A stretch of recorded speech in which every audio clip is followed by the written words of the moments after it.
కాసేపటి క్రితం జడ శ్రవణ్ కుమార్ గారి వీడియో ఒకటి చూసా. ఆయన ఎందుకంత ఆగ్రహంతో ఊగిపోతున్నాడు? అసలు ఆ మాటలేంటి? ఆ మాటల ప్రయోగం ఏంటి? అంటే ఈ ప్రపంచంలో నా జోలి ఎవరు రారు, నన్నెవరు ఏమి చేయలేరు అనేంత ధీమా ఉంటే తప్పితే ఆ మాటలు మాట్లాడలేరు. అసలు లేకపోతే సీఎం, డిప్యూటీ సీఎం, ఇంకొక మినిస్టరు వీళ్ళు ముగ్గురిని పట్టేసుకొని అంటే పీక్స్ అనమాట. జగన్మోహన్ రెడ్డి గారి ప్రభుత్వం ఉన్నప్పుడు ఆయన పదప్రయోగాలు, ఆయన ఘాటైన పదజాలం గట్టిగానే ఉండేది. అయినా కూడా ఈ స్థాయిలో ఏ చెప్పుతో కొట్టాలి మిమ్మల్ని అని అంటున్నాడంటే నాకేం అర్థం కావట్లేదు. అసలు ఆయన ఆ రేంజ్లో స్పందించాల్సిన అవసరం లేదు. కానీ అదే ప్రసంగంలో చివరిలో చెప్పారు మళ్ళీ, బాబు పవన్ కళ్యాణ్ నువ్వు తోలు తీయాలనుకుంటే పోయి వాళ్ళ తాడతి, కర్నూలులో అత్యాచారం చేశారే వాళ్ళ తాడతి, తర్వాత పిఠాపురంలో ఇలా జరిగిందే పోయి వాళ్ళ తాటతి, ఇలా అంశాల వారీగా మాట్లాడినప్పుడు ఓకే, అది ఆయన అన్న మాటను వాళ్ళకి అప్పచెప్పినటువంటిది. కానీ అసలు ఆ పదప్రయోగాలు ఏంటి, ఆ ఫైర్ ఏంటి, ఎందుకు ఇంత?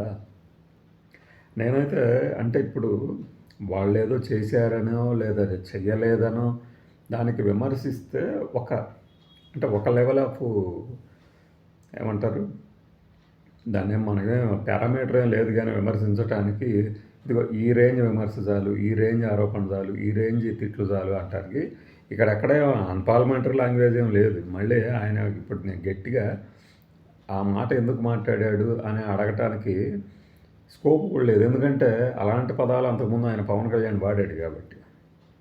కానీ నాకు తెలిసి ఒక జడ్జిగా పనిచేసి ఒక లాయర్ వృత్తిలో ఉండి ఇప్పటికి కూడా తాను అనుకున్నటువంటి లైన్లో వెళ్ళిపోతున్నటువంటి ఆయన ఇంత ఘాటుగా మాట్లాడాల్సిన అవసరం లేదనుకుంటున్నా. మాట్లాడండి ఘాటుగా, కానీ దేంతో కొట్టాలి అని చెప్పేసి అంటుంటే ముందు అసలు వింటున్న మాకే ఎలా ఉంటే ఈ ముగ్గురు క్యాండిడేట్లు ఇంకెలా ఉంటుంది నాకు తెలిసి కసితో రగిలిపోతూ ఉంటారు. అంత అంటే వ్యక్తిగతంగా తీసుకుంటే ఇది ఎక్కడికి దారితీస్తుందని ఒక భయం. మనం విమర్శ చేయొచ్చు. ఇప్పుడు ఆయన వచ్చేసి అంటే యోగి ఆదిత్యనాథ్ ఎవరెవరిని అక్కడ ఎన్కౌంటర్ చేపిస్తున్నారు, ఎస్సీ ఎస్టీ బీసీల మీదే చేస్తున్నారు, ముస్లిమ్స్ అదర్ దాన్ హిందూస్, అట్లానే ఇక్కడ కూడా తీసుకురావాలనుకుంటున్నావా ఏంటి అని అడగటం వరకు ఓకే. అలానే పంచాయతీరాజ్ శాఖలో ఏం చేశారు, అక్కడ ఏం చేశారు, ఇక్కడ ఏం చేశారు, మీరు ఏమి చెయ్యలేదు, ఇలా ఎత్తి చూపడం వరకు ఓకే. కానీ ఇలా అసలు ఇంత ఘాటుగా నాకు తెలిసి కూటమి ప్రభుత్వంలో వాళ్ళని అసలు ఆ పదమే వైపరీత్యంగా అనిపిస్తుంది, కానీ తప్పట్ల ఈ అలయన్స్ పాలనలో ఇంతవరకు ఇంత ఘాటుగా నేనైతే అంటే సాధారణంగా జనం ఉపయోగించే మాటలనే ఇంత ఘాటుగా కఠోరంగా వినిపించేటట్టు నేను చూడలేదు. ఇంతకుముందే ఒక వీడియోలో కూడా చెప్పాను మనం, అసలు ఈ రేంజ్ ఇది ఎవరైనా వింటే మాత్రం అయిపోతారు అని చెప్పేసి. ఇప్పుడు దానికన్నా ఘాటైన మాట, ఇంత ఘాటుగా ఎలా మాట్లాడగలుగుతున్నారో అసలు ఆ ధైర్యం ఏందని.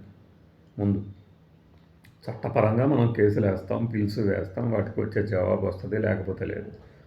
ఇప్పుడు ఆయన పనిలో పనిగానే హైకోర్టులో చంద్రబాబు నాయుడు గారి మీద ఉన్నటువంటి కేసులు కొట్టేస్తూ ఉన్న ఆ జడ్జిమెంట్ కాపీ గురించి కూడా పిల్ వేయాల్సి వచ్చిందంటే నిజంగా ఆశ్చర్యం. మరి ఎందుకని ఎవరు పిల్లు అది డాక్యుమెంటు జీవోలనే మనము వెబ్సైట్లో ఓపెన్గా పెట్టేస్తున్నప్పుడు జడ్జిమెంట్లు ఎందుకు ఎవరు? ఆయన అడిగిన దాకా నిజంగా తెలియదు. మరి అంటే ఇలాంటి ఘాటైన పదజాలం వాడటం ద్వారా కొంతమందికి బాగా శత్రువులు అవ్వచ్చు, కానీ అసలు విషయం పక్కకు పోయి ఆయన అడిగినటువంటి వేసినటువంటి పిల్లలు పక్కన పెట్టేసేసి తమ్మనేల్స్ ఏముంది, ఎవడెవడికి కావాల్సిన వాళ్ళు పెట్టుకుంటారు. సాక్షి వాళ్ళకి అదే కావాలి కాబట్టి దేంతో కొట్టాలి మిమ్మల్ని అని నేను ఆ పదం 2 అక్షరాలది పెట్టలేదు, చెప్పట్లేదు, అది పెట్టారు తను. అంటే టూల్గా మారిపోతే ఎట్లా? మనకంటూ ఒక ఇది ఉంది అన్నప్పుడు బలంగా వినిపించాల్సిందే, కానీ ఇది ఎక్కడికి దారితీస్తుందో అటువైపు నుంచి వాళ్ళన్నా కూడా దాన్ని పడాల్సిన అవసరం లేదు. అంత ఘాటుగా ఎవరు మాట్లాడినా కూడా తట్టుకోలేకుండా అంటే మిగతా వాళ్ళు సెన్సిటైజ్ అయ్యారేమో, కానీ మనం